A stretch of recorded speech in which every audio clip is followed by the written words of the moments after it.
It was one of those ordinary little shopping trips that should have taken almost no effort at all. I only needed a few small things. Nothing heavy. Nothing urgent.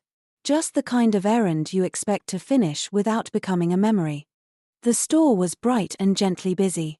Not crowded, just full enough to feel alive. A cart rolled past slowly. Someone was comparing labels with great seriousness. At the front, the checkout lights glowed in a neat row, each one promising a quick exit.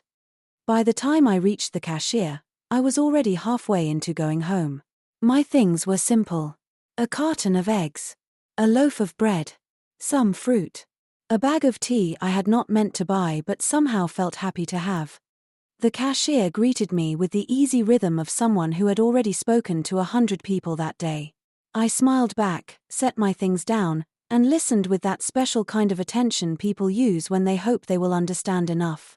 Everything went smoothly at first. She scanned each item. The register beeped. I followed along as if I belonged perfectly to the moment. And maybe I did. Sometimes you can move through a language quite comfortably right up until one tiny sentence appears. She picked up my last item, looked at me, and asked something quickly. A short question. Light. Friendly. One of those small checkout questions that barely seem like questions at all. I heard the sound of it, but not quite the meaning. And somehow, for reasons known only to the strange little shortcuts inside a tired brain, I thought she had asked, "Do you like my bag?" Not "would you like a bag," but "do you like my bag?" It almost made sense. She had a bag. I had a bag. There were bags everywhere. It was not a strong theory, but in the moment it was enough. And when your mind finds a meaning that feels possible, it tends to sit down very quickly. So I looked at her with complete sincerity and said, "Oh yes. Very nice." Warmly, too. Not careless. Not distracted. The kind of answer you give when you truly believe someone has asked for your opinion. She paused. Only slightly. Her hand rested on the counter. Her expression did not change much, but something in the air went still.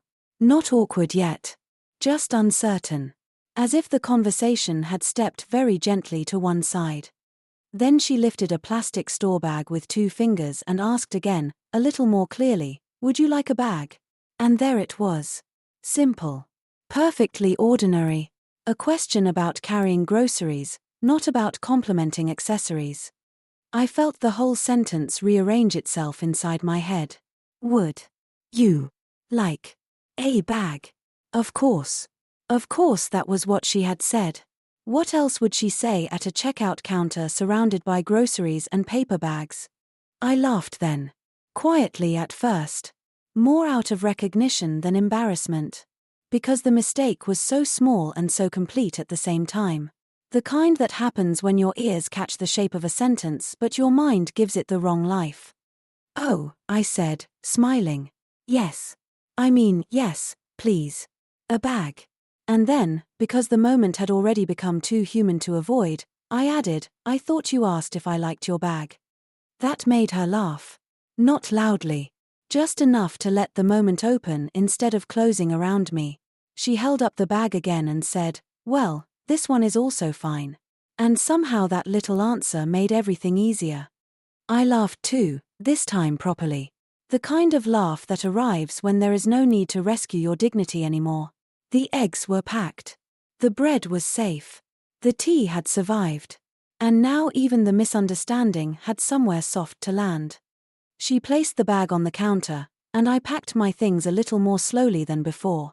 Not because I needed to, but because the moment had changed shape.